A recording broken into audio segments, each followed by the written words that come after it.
బలవంతంగా ఆనాడు ఆంధ్రలో విలీనం చేసింది కాంగ్రెస్ పార్టీ జవహర్లాల్ నెహ్రూ. 69లో ఉద్యమం వస్తే 400 మంది తెలంగాణ బిడ్డలను పిట్టల్లాగా కాల్చి చంపింది ఇందిరాగాంధీ ప్రభుత్వం, ఆనాడు ఉన్నటువంటి కాంగ్రెస్ పరిపాలన.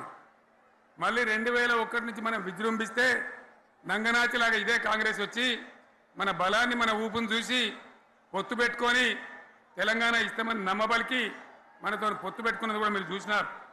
మళ్ళా ఎగ్గొట్టే ప్రయత్నం చేసినారు, 14 ఏళ్ళు ఏడిపించినారు.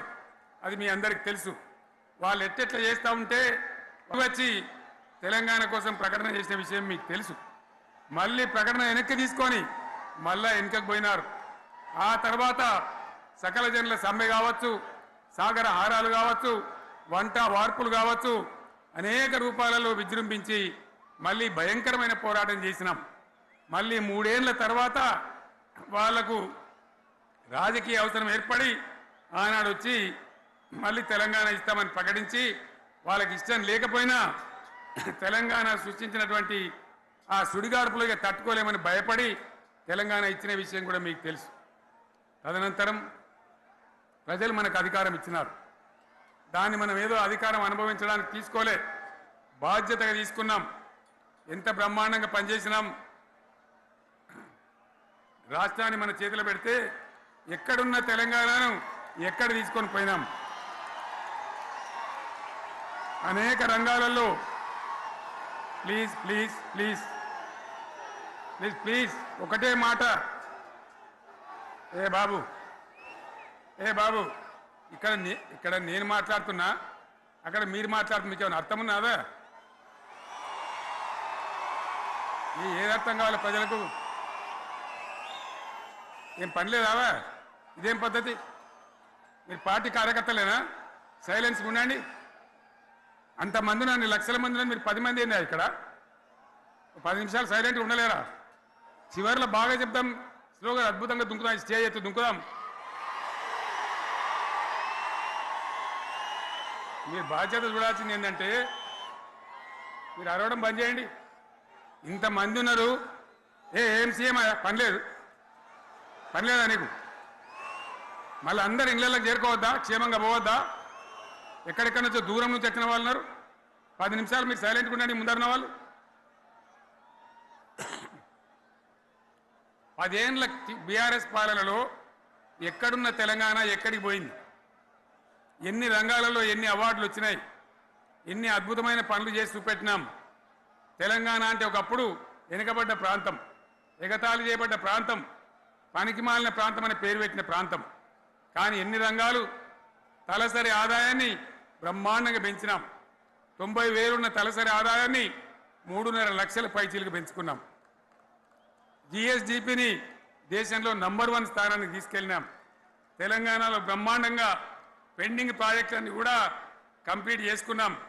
కల్వకుర్తి కావచ్చు, నెట్టెంపాడు కావచ్చు, భీమా కావచ్చు, ఎల్లంపల్లి కావచ్చు, మిడిమానేరు కావచ్చు, అక్కడ మేఘాల మీద పనిచేసి దాన్ని అంతా కూడా కంప్లీట్ చేసి ఒక్క పాలమూరు జిల్లాలోనే 10 లక్షల ఎకరాలకు సాగునీళ్ళు ఇచ్చుకున్నాం. బ్రహ్మాండమైనటువంటి ఇరిగేషన్ ప్రాజెక్టు కంప్లీట్ చేసుకున్నాం. 3.5 లక్షల టన్నుల వడ్లు పండించే స్థాయికి తెలంగాణను తీసుకొని పోయినాం. వరంగల్ గడ్డ కోసం, ఇదే జిల్లా కోసం పెండింగ్లో ఉన్న దేవాదుల ప్రాజెక్టును కంప్లీట్ చేసి ఈ గడ్డకు నీళ్లు తెచ్చుకున్నాం. 3 ఏళ్లలో కాళేశ్వరం ప్రాజెక్టు కట్టుకున్నాం. వాగుల మీద, వంకల మీద చెక్ డ్యాములు కట్టుకున్నాం. మిషన్ కాకతీయ పేరు మీద చెరువులన్నిటి పూడికలు తీసుకున్నాం. ఒక అద్భుతమైన తెలంగాణను తయారు చేసుకున్నాం. పడావు భూములన్నీ పంట పొలాలుగా మార్చుకున్నాం. ఆనాడు బీఆర్ఎస్ పాలనలో చెరువుల నిండా జలరాశులు, రైతుల కళ్ళాల నిండా ధాన్య రాశులతోని బ్రహ్మాండంగా తెలంగాణ అద్భుతంగా పురోగమించిన విషయం మీకు తెలుసు. పంజాబ్ను తలదన్నే పంటలు పండించిన విషయం కూడా మీ అందరికీ తెలుసు అని నేను మనవి చేస్తా ఉన్నా. కల్వకుంట్ల చంద్రశేఖరరావు గారు రజోత్సవ సభలంటే మీ 25 సంవత్సరాలలో ఏదైతే మీరు తెలంగాణ కోసము పోరాటం చేసిన విషయాన్ని ఏ రకంగా అయితే మీరు చెప్పిండ్రో దానితో పాటు 10 ఏళ్ల మీ పరిపాలనలో మీరు ఇచ్చిన హామీని ఇంటికి ఒక ఉద్యోగం గాని, దళితుని ముఖ్యమంత్రి చేస్తా అని చెప్పి మోసం చేసిన విషయాన్ని గాని, గిరిజనులకి పోడు భూములు గాని, రైతుల చేతులకి సంఖ్యలు వేసిన విషయాలు, ఇలా అనేకమైన పొరపాట్లు తప్పిదాలు అన్నింటినీ మీరు చేసిన వాటిని అంగీకరించి తెలంగాణ ప్రజల్ని క్షమాపణ కోరుతారని చెప్పి మేము భావించినాము. కానీ సిగ్గు శరం లేకుండా ఏ బల్పు ఏ అహంకారం అయితే మీకు ఉండేనో ఆ బల్పు అహంకారాన్ని తగ్గించాలని చెప్పి తెలంగాణ ప్రజలు మిమ్మల్ని నేలకేసి కొట్టినా కనీసము బుద్ధి రాకుండా, బుద్ధి లేకుండా అదే బల్పు తోటి అదే అహంకారంతో మళ్ళీ ఈ రోజు మీరు ప్రసంగించడం జరిగింది. తెలంగాణ రాష్ట్రం ఈ రోజు ఇచ్చింది సోనియా గాంధీ గారు. ఏదైతే కుటుంబ సమేతంగా సోనియా గాంధీ దగ్గరికి, గాంధీ కుటుంబం దగ్గరికి మీరు వెళ్లి కాలు మొక్కిన విషయాన్ని మర్చిపోయినరా? లేదా 10 సంవత్సరాలు మీరు తెలంగాణ రాష్ట్రానికి ముఖ్యమంత్రి అయిందంటే అది సోనియా గాంధీ గారు ఆ రోజు చొరవ తీసుకుని అటు ఆంధ్రప్రదేశ్ లో కంప్లీట్ గా కాంగ్రెస్ పార్టీకి ఏదైతే రేపు భవిష్యత్తు ఉండదని తెలిసి కూడా ఇచ్చిన మాట మేరకు తెలంగాణ రాష్ట్రాన్ని ఇచ్చిన గాంధీ కుటుంబాన్ని విమర్శించేది కొంచెమన్నా సిగ్గు ఉండాలి. ఈ రోజు ఊసర్వెల్లి లెక్క ఎప్పుడు ఏ అవసరం ఉంటే ఆ రకంగా మాట్లాడే వ్యక్తివి నువ్వని ఈ రోజు నీ ప్రసంగంలో చాలా స్పష్టంగా కనబడ్డది. ఈ రోజు కాంగ్రెస్ పార్టీ అధికారంలోకి వచ్చినాక మేము ఇచ్చిన ఒక్కొక్క గ్యారంటీని అమలు చేస్తుంటే అది జీర్ణించుకోలేక, తట్టుకోలేక వాస్తవానికి దానిపైన అసెంబ్లీలో వచ్చి మాట్లాడే ధైర్యం లేని నువ్వు ఈ రోజు వాటిని విమర్శిస్తున్నావంటే యావత్ తెలంగాణ ప్రజానికం గమనిస్తుండ్రు.